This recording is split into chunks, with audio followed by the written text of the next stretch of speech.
All right. My name is Mary Nyongweso. I am a professor of religious studies and African religions at East Carolina University, North Carolina. And I am here to participate in the discussion on Black History Month and what that means to people of African descent. I'm going to have my colleague, Professor Mutombo, introduce himself as well. Thank you, Dr. Marie. My name is Mutombo Kulunsenga. I'm a tenure professor at California State University, Northridge in Los Angeles, where I teach courses related to philosophy, religion, American religious diversity. I even taught Black church and racial justice, etc. Well, thank you so much. So we all know that in America, where we reside, in the African diaspora, Black History Month has been set aside as a day to commemorate the African heritage. So I want us to have a discussion on that in terms of what does this really mean for people of African descent? Thank you so much.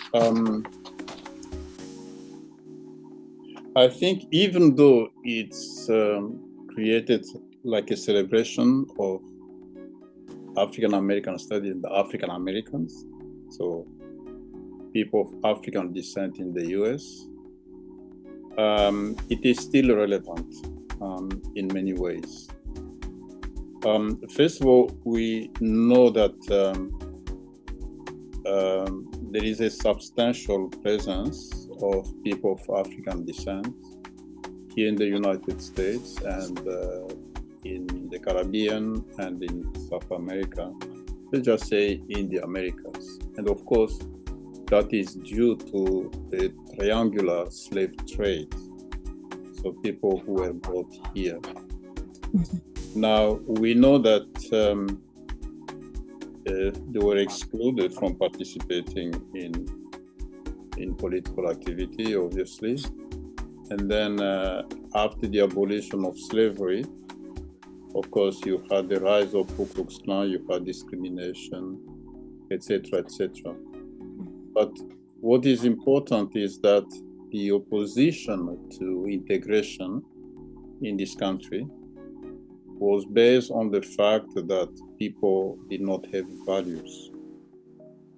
And that, in a sense, meant that they were bad people in virtue of their Africanity. So the issue was that African Americans do not have decent human values simply because they are Africans. So the perception of African Americans here in the US had impact on the perception of Africans in Africa and vice versa. Let me clarify what I mean by that. For African Americans, the idea was Africa did not have any civilization. There were people living carefree, naked in the jungle, etc., etc. Today, people study what happens negatively in Black ghettos here, and they also projected that on Africans. So, to make story short, I think it's Carter Woodson who published the book, I think in 1933, if I'm not mistaken, The Miseducation of the Negro. And he's one of the founding fathers, I would say, of what we celebrate as Black History Month. The contribution of people of African descent to human civilization, to science, technology, literature, religion, had been dismissed. And he realized that unless people become aware, it's a matter of consciousness. Mm-hmm. Unless they become aware of the accomplishment of our forefathers and foremothers, people will not be proud to be who they are. I remember, if I'm not mistaken, it's Malcolm X who, in one of his texts, Malcolm X wrote something on the Congo specifically. Mm-hmm. Okay. He said the why should a black man in America care about what happens in Africa? Mm-hmm. And then he explained, he said, for years and years, we have been projected only a negative picture of Africa, jungle savages, cannibals. And he says this very clearly. It was so negative that no one of us wanted to be called African. And then he goes on to explain, of course, we are coming close to independence, that the image of the black man in Africa has impact on the perception of African American, and African Americans need to care for that. So here in the US, of course, I think in the 70s, between 70s and 80s, Black studies were created. By the way, in the 70s, also the rise of feminist theology, so women's studies, and likewise Latino studies, and here we had the Chavez movement in 1968. Mm-hmm. So all that meant that the integration and the creation of a strong democratic nation is not possible if citizens do not know each other. Most important, if they do not appreciate each other. Yeah. So these studies were created so that people can know well each other accomplished, especially, I mean, it's on the issue of accomplishment, because it's true that we judge people. We say human beings are rational animals. So animal, but with reason, and through reason, we are homo faber, we create tools, we are homo sapiens, people of knowledge and wisdom, etc., etc. So then they created these universities here, and I think that was very important. And very quickly they realized that it was necessary to decolonize the mind. Here in the US, they talk a lot about mental slavery. In Africa, colonization of the mind. You recall later on, Ngugi wa Thiong'o was specifically a text on that. So in that process, if you recall, the movement developed in Philadelphia by Dr. Asante, called Afrocentricity at Temple University, which incidentally was the first university in the US to have a PhD program in African American studies. I mean, you had the, let's say, programs at Harvard here and there, but he made it to the level of a PhD. And Asante, who, by the way, used to be here in California at UCLA. Oh, really? Okay. Yes, and he studied communication. Asante traveled extensively in Africa, stayed there for some years doing research, by the way, so he knows. So one point that Asante raised was that while Italian, German, French, Scandinavian here, when they come to the US, they just are American. They assimilate in that sense with other groups. For African Americans, we cannot change our skin tone. So no matter what people do to try to deny our identity, to be like others, it will not succeed. That brings us back to what Du Bois said quite earlier. Du Bois said, he was what we call mulatto, so he was a mixed child. Mm-hmm. So in the US, of course, the one drop of blood, whatever. So yes. he's a black person. Mm-hmm. Du Bois realized even though he had a PhD, he was still not treated well by black workers who did not have the same intellectual acumen as himself. So we know the famous statement, I'm black and proud of black blood which runs through my veins. I'm kind of paraphrasing. So yes. It was the realization that no matter how one can be educated, speak languages like speak English like any British, whatever. So there is still the stigma that is different because of the race. Yeah. So then he said, rather than running away from ourselves and our ancestors, let's embrace our African identity. It's that, by the way, that Asante will continue in this large movement called Afrocentricity. So for him, is to embrace African culture. By the way, Asante simulated the movement here of giving African names to children. Yes. To African Americans. So he said we need to get rid of these slave names of masters, you know. Yes. The name. Yes. In that regard. So, and he wrote books on that. And himself, you know, Asante is a smith. He smith something. He changed his name, taking a, you know, Ghanaian. Yes. Asante. Asante.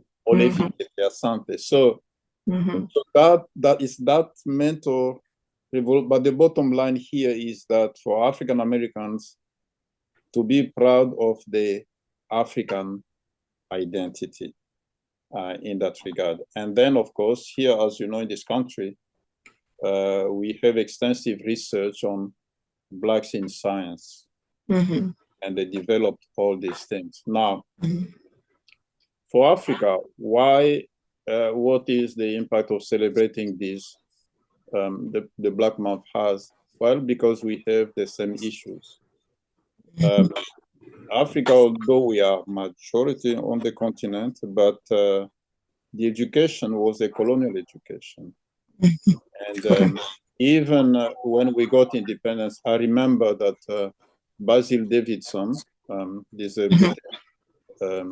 Africanist, he wrote that during independence, so between 1960 and 1970, you know, many countries became independent. Yeah. Many countries had 10 to 20 people at a college level in the whole country. Can you imagine? So, which means that the colonial system did not educate people, really. Congo, the country where I came from, it was the Belgians used to say that they were number one in giving education to a large population. It may be, but you know what they did? Elementary school, that's what they created. Okay. So just people can know how to write names and go work in mines and stuff like that.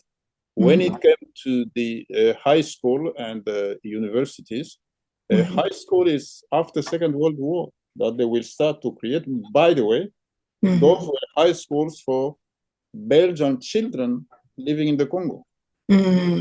So universities in the Congo, Lovanium in Kinshasa and the University of Lubumbashi, is between 1954 and 1956 and 1966, in between.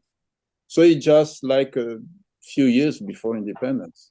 Yes. So there was no university before. By the way, even that, when they created them during that 5 years, it was for Europeans living in Africa, in the Congo by and large. So few Congolese started to join.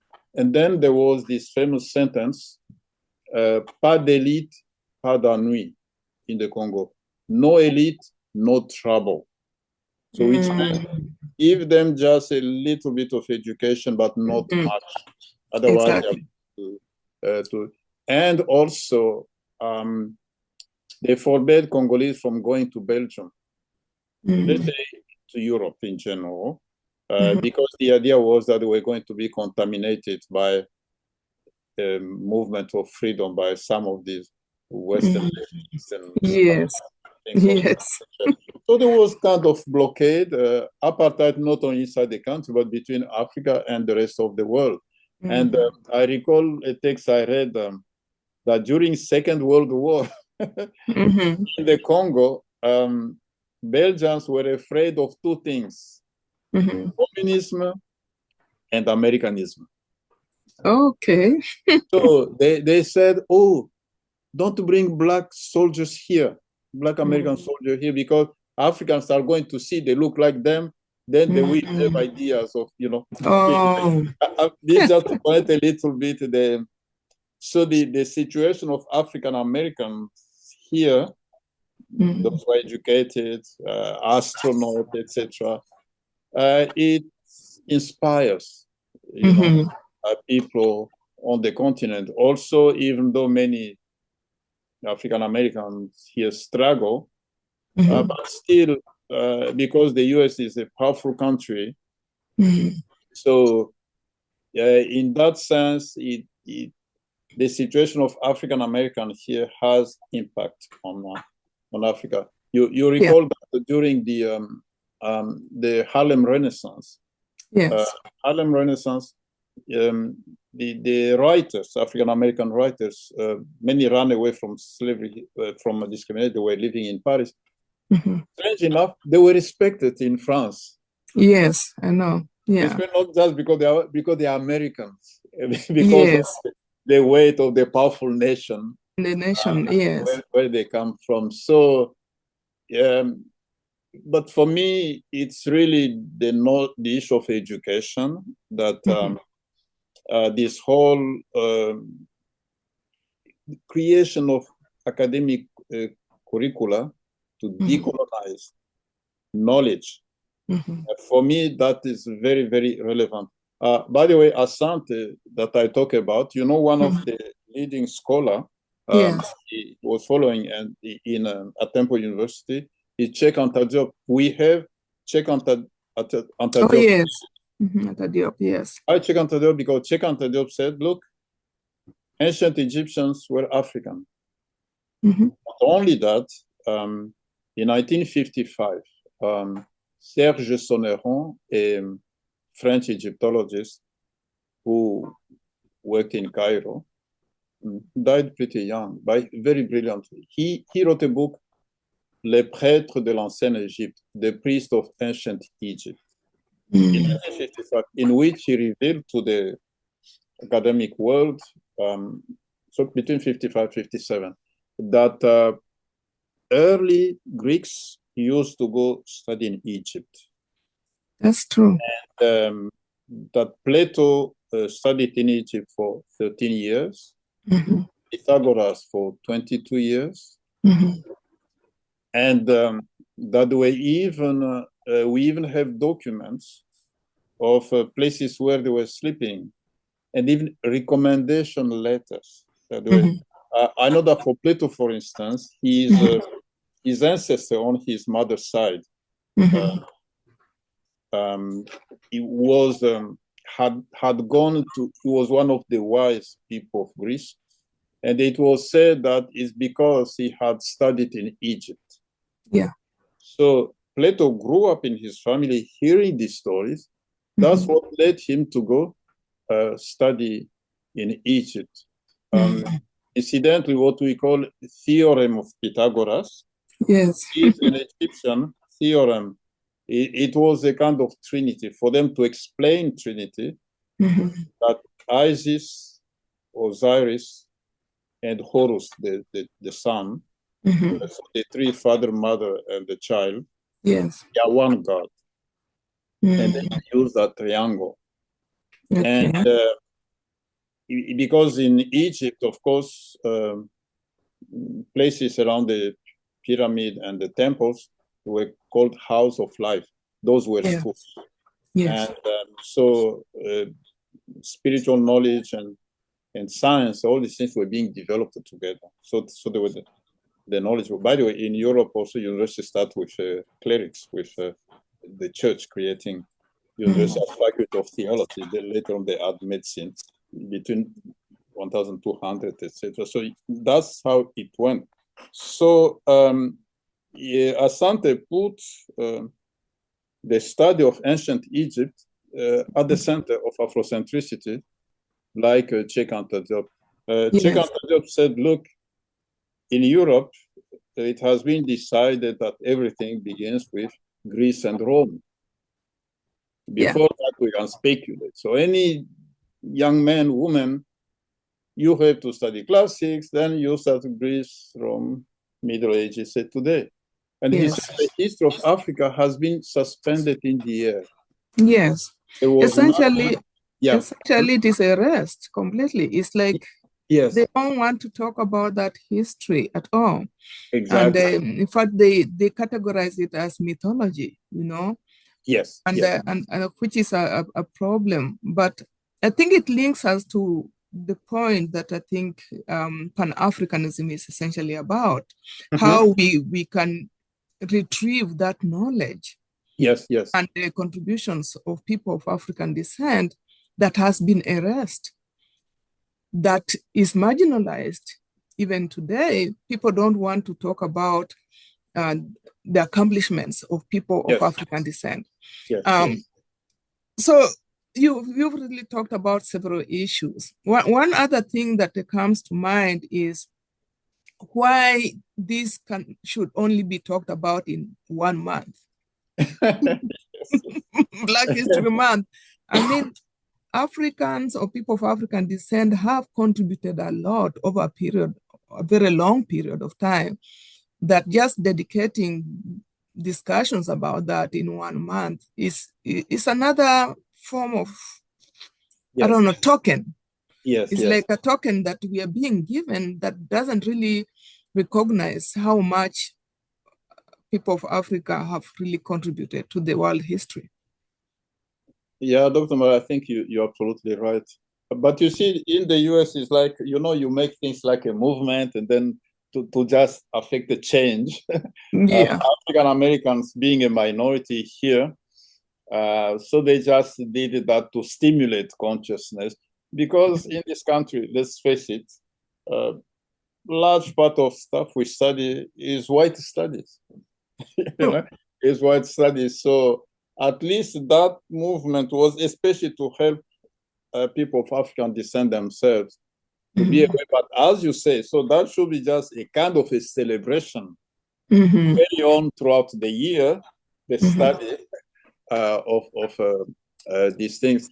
By the way, you remind me of something when you talk about the issue that Africa has contributed a lot. Of course, then that brings us to genetic studies and paleontology. If Africa is a cradle of humanity, it means that Africa is a cradle of languages.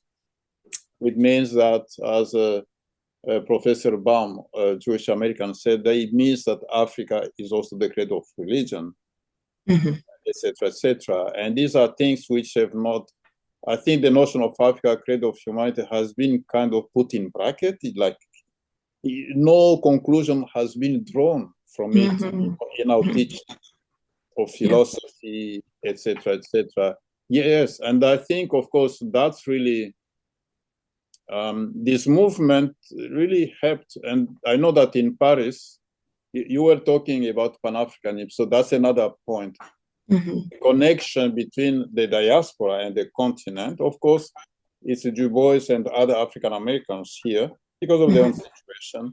They started, then Nkrumah joined in, etc., and then after it went to Africa, and of course the African Organization of African Unity, which is now AU.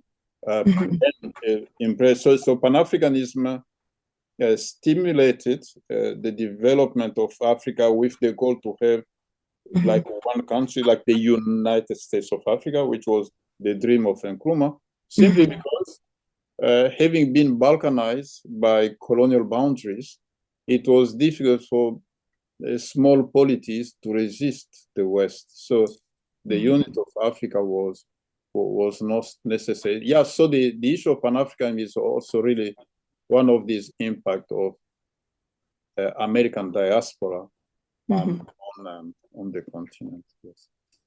Yes. So the experience is the same. I mean, we've gone through discrimination, both in Africa, and even the people in the African diaspora continue to face the challenges of discrimination and racism. And so there are certain things that we all share, and the minimization of African culture, or the fact that it is discredited as though it's not important, is part of that. So Black History Month becomes a way to raise consciousness, as you said, to the humanity of the African people, or people of African descent, essentially. Affirmation of who they are. Essentially, it's about pursuit of social justice. Yes. In spite of the fact that the world doesn't seem to be progressing towards justice, it seems to be going backwards right now. In French, we have a saying, plus ça change, plus c'est la même chose. More it changes, more it is the same. True, and that's how it feels. Yes, we kind of slide back. But by the way, what we are living now is a dramatic situation. One study we did, I published an article, and in writing that article, I did some research. Do you know, Dr. Marie, that despite the creation of African American studies and all these things, in this country where African Americans are between 12 and 14%, let's say, of the total population, when it comes to law and medicine, African Americans is only between 5 and 6 in the professions. So this is not a lot, and yet here the white majority talked about the reverse discrimination, etc., and of course backlash. So they are killing DEI, diversity, equity, and inclusion. Now it's being presented like a bad word. I mean, how can it be bad words? By the way, for instance, many Europeans who migrated here during First and especially Second World War, they found African Americans were already here. Yeah. They contributed largely to building this country with their blood, etc. So, but they're still seen as not belonging, as outside. Not only as outside, but as a threat. So, but I'm glad you raised this issue of culture, because that's the bottom line. So, by the way, racists do not say they are racist, because they're not proud to be racist, except a few. Yes. But they always say, oh, you guys do not have manners, you do not have culture, you don't have high moral standards. And so these are all mythologies which have been, so to downplay our culture. And of course, religion played a major role in that. That if you are satanic, if you do not know God, therefore you don't know really the distinction between good and evil. So you can't have an idea of high moral standard. And that is their God, the assumption that exactly did not have a belief in a God. Which is all misconceptions and misrepresentations. And that's why I really value this month, because it is a way to remind us to look back. Yes. Remember that symbolism, the Asante symbol of looking back into history to get to understand yourself. I can't remember the name of it, but you cannot really understand and have self-esteem if you don't really understand yourself. And I think most African languages have a proverb that says something like that. That in my Swahili language, the word is, I think the proverb says, anyone who doesn't have their culture, they are slaves. Yes. akosaye utamaduni Uh-huh. ni mtumwa. Ni Which mtumwa. means, Yes, akosaye utamaduni ni mtumwa. It's like if you don't have your own culture and your tradition, then you become a slave. A slave, yes. And therefore, the only way to not be a slave, because being a slave in this sense is like you are only living on some other person's culture. Exactly. Yeah. You have to dig up your own and find yourself and affirm your own culture, your language, yes. for you to feel like you essentially exist. Exactly. So it's a very. By the way, you know, in Latin, that's exactly the word alienation. Exactly. Because alienus is foreigner. Mm-hmm. So to be alienated is to live as if you were foreigner to yourself. Mm-hmm. And if you come to psychology, then people who live in self-hatred and hatred of their own identity, the culture, and try to run away to be somebody else. It's a major. So the destruction of culture, Chekhov called it mental murder. Yes. Murder. We paved the way for all other murder which happened. Yes. Yes. Like when you look at countries like, is it Angola and Mozambique, who lost their language completely, because of colonization. They don't have a language. They speak, is it Spanish and Portuguese? And Portuguese. Wow. Yeah. Essentially, that culture was destroyed because a language captures your culture. And so if you lose that, you lose that, you've lost your entire culture. Yeah. It's interesting. By the way, do you know that Portugal was one of the less educated countries in Europe? They had a very low level of illiteracy, and all these people who went to Angola and they carry that same mindset, so they not really contribute to elevating people there. Yes. No, the issue of culture is really, as you say, erasing the culture. I recall, by the way, this is the reason why UNESCO created this 8-volume general history of Africa. So they invited a variety of historians to decolonize history. I think they said Westerner could participate, but editor of each volume had to be Africans. And talking about Black history now, it's awareness. Even though these books exist, many people don't even know they exist, or they don't read them. Professors of history, they don't use them. So then we go through life. When I go to Congo from time to time, I teach on literature, and then they ask me to help them with medical English. So the doctor, they know medicine, but they don't know language, given that large portion of literature today, scientific literature in English. So guess what? When I ask them who is the founder of medicine, everybody repeats Imhotep. But this Hippocrates. Now, and the doctor, they swear, the oath of Hippocrates, say you're not going to kill people.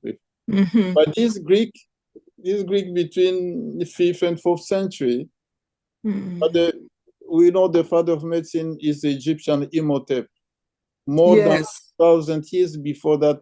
And this is even written in Encyclopedia Britannica. So this is not some marginal literature by some minority people. No, it's there. And Greeks used Imhotep. Imhotep wrote a textbook of medicine. Because Egyptians, they were building pyramids, so some fallen people had broken, bones, etc. So they learned how to do these things and perform surgery, and they wrote textbooks. These texts do exist. The papyri have been translated in Germany. So there is knowledge there, but people continue to see medicine only as a Western invention. And that's why the power of erasure can actually destroy an entire civilization, an entire the memory.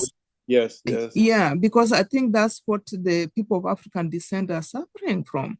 yes, Even the people who were brought, as slaves into the diaspora, they yes, have contributed a lot. exactly, And exactly. most of their contributions are never acknowledged. Yeah, Yeah, they're not appreciated the way the Westerners are appreciated. yes, yes, And of yes, course, if we people who are in the diaspora cannot begin to appreciate ourselves and the contribution of our people, then it gets erased and we continue the same cycle of just being marginalized. yes.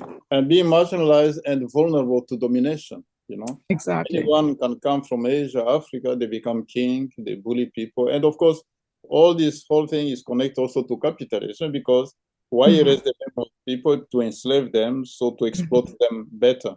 And this is so this notion really of decolonizing knowledge that Ngugi wa Thiong'o talked about is really very critical. And in the when I was talking, you see, even though we got independent between in many countries between 1960 and 70, well, other few countries later on, but you will see if you go to Africa that textbooks used in universities are still largely written by Westerners. So if it's in French, they are all from Belgium or France. It says, what do those people, they perpetuate their own perspective. Yeah, they do.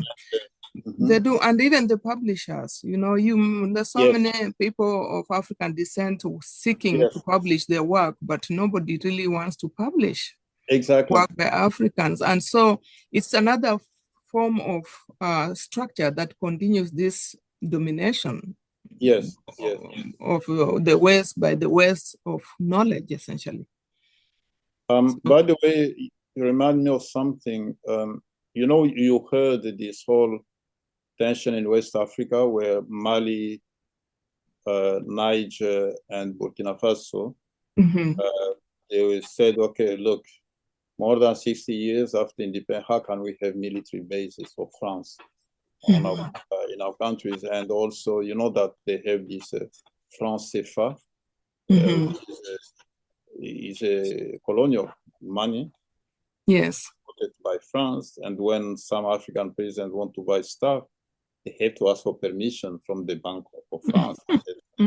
Now, talking about these things, so France is saying, well, no, these Pan-Africanists are a danger. They are teaching to hate France and they are paid by Wagner. So you have this whole movement of, they call it anti-French sentiment. Why African refusing to be colonized or neo-colonized? Now it's a bad thing. So they are the one presented as a danger. And then the reason why I'm raising this is because France said openly, we have to engage in information warfare. Spread our narrative. Well, but that seems to be at the level of journalism and politics, but they have been doing that through universities already. Yes, exactly. Changing history, making us seem like, crazy, stupid people who never invented anything. And they own, when they committed genocide, no, they talk about spreading civilization and, pacification, etc., etc. Just the power of the language itself, which is used to narrate things. Yes. Yeah. And so there is a lot. I mean, there's a lot to talk about when it comes to just recollecting the experience of Africa and the people of Africa and the need for us to work together and to I don't know, to reaffirm who we are. And especially the youth who are coming up, they need to know this knowledge. They need to know this history so they can continue the fight. Otherwise, they're going to be whitewashed and we won't have any knowledge. Now, with all these TikTok, let's say all these mass communications, we are not generating knowledge and we do not own these means of spreading information. So our youth become really victim of of the knowledge created by other people for the benefits, for their own benefit. And True. Yeah. I wonder whether the youth can do something, given that our young people are growing up in the age of social media, and maybe, you know, educating them and having them utilize this technology to speak about African culture or African Yes, yes. history. Maybe that's one way we can essentially promote it. Because in college, it's very difficult to even have students enroll for courses in African studies. Yes, yes. You know, we are struggling with that because they need to know why it's going to be important before they can enroll. Yes, yes, yes. That's part of the challenge. Well, I mean, if you travel on the continent, you know, which is divided now largely into Muslim and Christian, Yeah, they tell you traditional religion just fetishism and witchcraft. So, yeah. I mean, to create positive content, I mean, I see these days many young men and women, Mhm. just like an army of one, you know, people set up the YouTube and they talk. Mhm. When it comes to Pan-Africanism, you see many, they're just talking. Uh, Mhm. it gives me hope. But for Yes. the other stuff about African culture and languages and religion, well, one has to be aware of the value of those Mhm. things first. Yes. Otherwise, it's easy to imitate bad things. Um, Exactly. yeah, Because when you somebody lose said, when you lose the language, you lose yes, the religion, you're losing the entire culture. You know? exactly. Yeah. I recall that some years ago, the UN talked about the scandal of dumping toxic waste in Africa. It became a Mhm. business, you know, people take, you know, nuclear and all chemical, you know, Mhm. in ships and go bury it in Africa. Mhm. But the thing is that, so the continent has become the trash can of the Yeah. West. Yeah. A trash can for toxic stuff and toxic knowledge and ignorance and toxic religions, everything created Mhm. elsewhere, already challenged elsewhere, but they found the place on the continent. And Yes. yeah. Yeah. Yeah. So interesting. So think of a very interesting conversation. Yeah. Thank Yeah. you so much. And I'm hoping that there are conversations like this occurring everywhere in the diaspora. People being reminded how important it is to reflect on their history, on their culture, and to learn to love themselves for who they are and not Yes. let other people define us, you know? Yeah. Yeah. Yeah. Dr. Abado, on that notion, I should, before we conclude, just bring on the table the recent case of Joseph Borrell, you know, this kind of, let's say, Minister of Foreign Affairs of the EU, Yes, yes. uh, the man in charge of diplomacy. These Mhm. guys scandalized people talking about just when this Ukrainian war started, Mhm. oblivious to all the tragedy of Europe. He said, no, Europe is the garden. We have built this beautiful garden, but you know, the rest of the world is not like that. It's the jungle, and the Mm. jungle is threatening to invade the Yeah. garden. So we cannot just stay in our garden. We should go to the jungle. So Mm. you see, sponsoring imperialism. Yes, So yes, African, and of course that connect to anti-immigrant discourse, yes. the so-called how you call it, the replacement theory. You know, this Mhm. Yeah. race theory is articulated for almost 300 years in Europe. You Mhm. know, by Mhm. medical doctor, lawyer. We have those things. Yes, So, yes. and he said that recently. I mean, could think.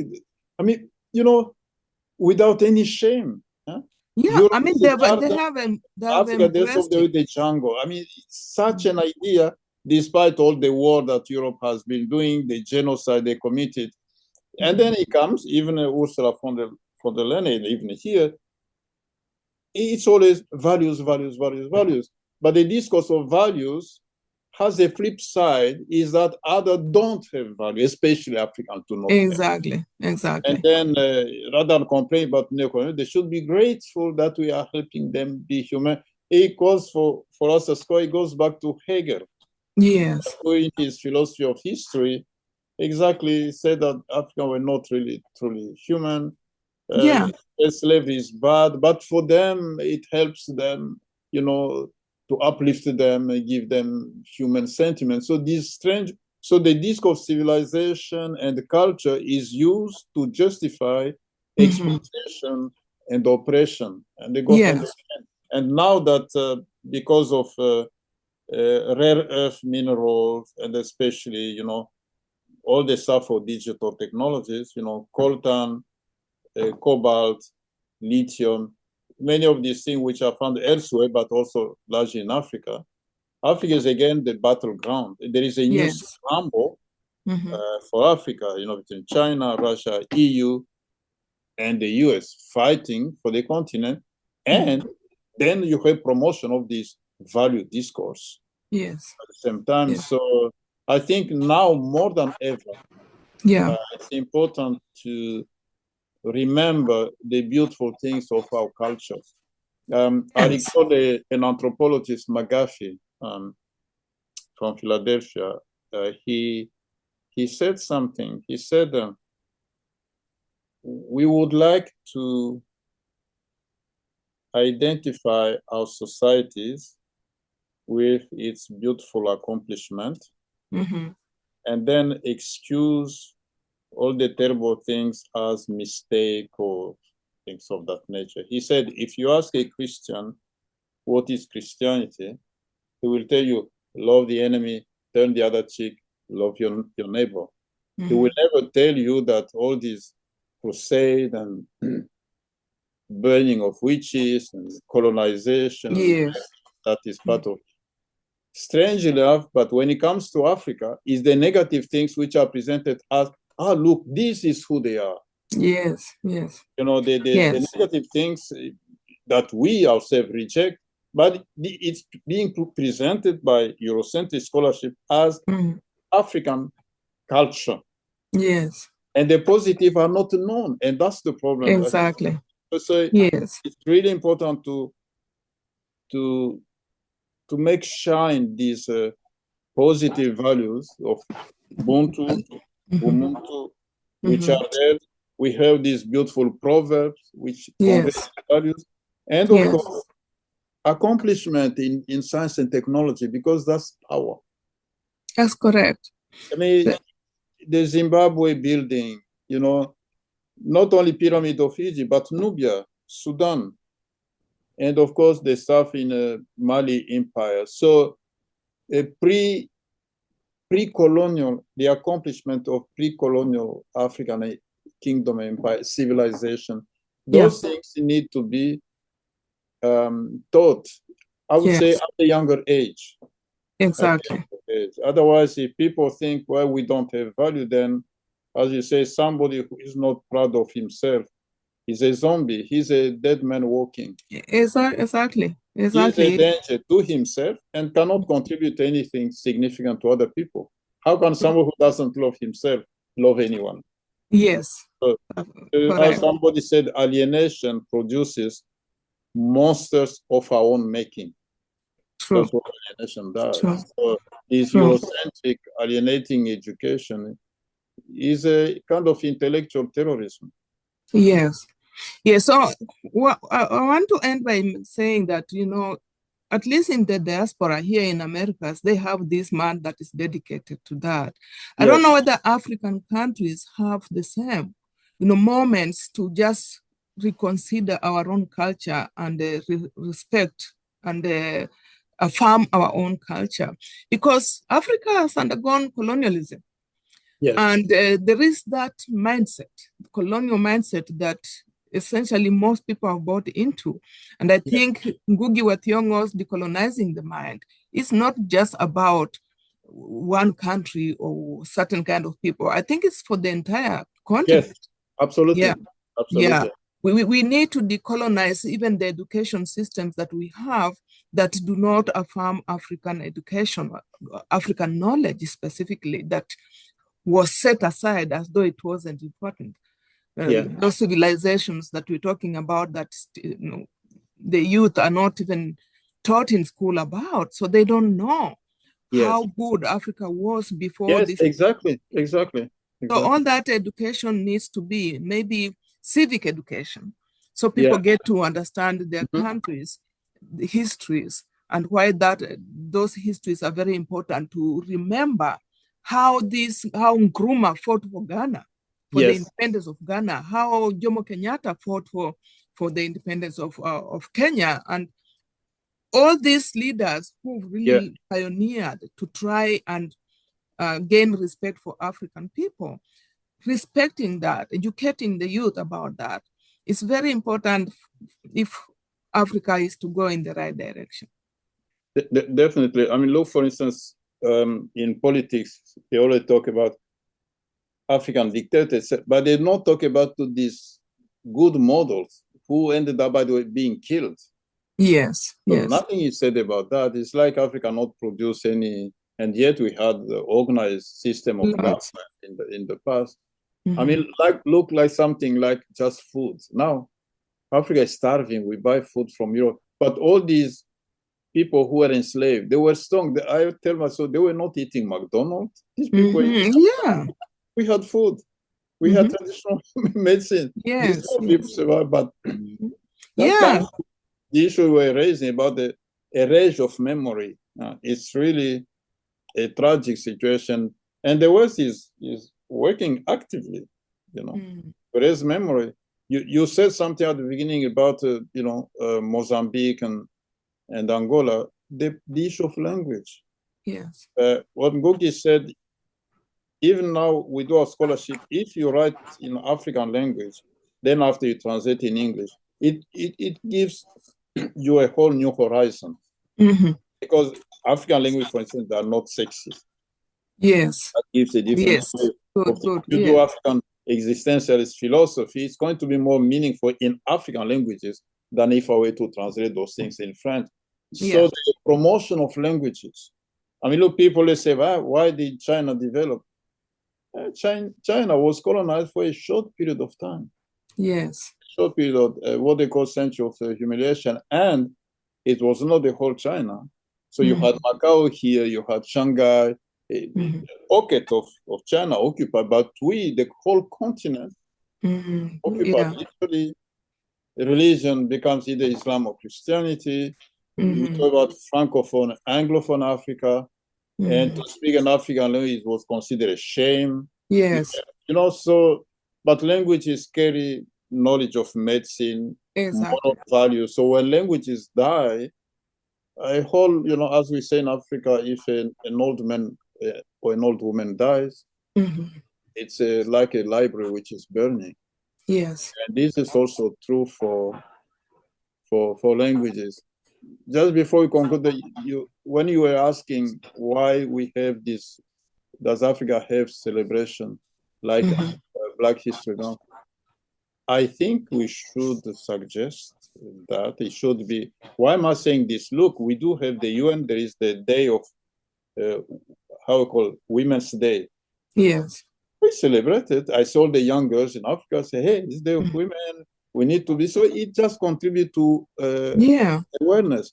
Look, we do celebrate Christmas, Easter. There is no celebration of any African date or just a traditional religion. And not a single president who practiced it. I remember that in Benin, that's where there was a case, and the president was attacked by the bishops that he was bringing Satanism to the nation. Yes. But you can't have, I mean, look, in our religious studies, I realize Japan is only, 2% Christian around. It's one of the most westernized countries in Asia. The West is there. Japan is there, France, part of G7, all this stuff. The Japanese, they follow their own Japanese culture and write with the writing system. Yeah. That's 80% true. of them are Buddhist and Shinto. So the issue of culture is important. When culture is. fades, you produce zombies which can be dominated very, very quickly. So it's a matter of survival. I mean, the West, its power is what? Teaching of history, museum, all this stuff, libraries. So they keep knowledge, and all the little children, they go to museum, they look at stuff. We Yeah. should do the same for our kingdoms and ancient kingdoms, and yeah, to raise consciousness, and maybe certainly there should be some. It's not a trivial matter, because if journalists talk about and so on, so it can raise consciousness, because the mental slave or colonization of the mind is real. It is real. It is real. And I think Africa needs this education seriously. And the one way to make people think about it and do something about it is to have time set aside, Yes. like they have it here, Black History Yes. Month, to think through these processes and these issues together. And I think if all countries in Africa can have something like that, then they will be forced to do it. Celebrate the culture, think about it, remind the youth that you need to know this. This is the African wisdom that you need to know, exactly, and carry it on to the next generation. Yes. Yeah. Thank you so much. Thank you so much for this conversation. I think it was really great. And I think hopefully people will listen to it and get some ideas. And hopefully before we know it, we'll have an African Day or something like that. Yes, absolutely.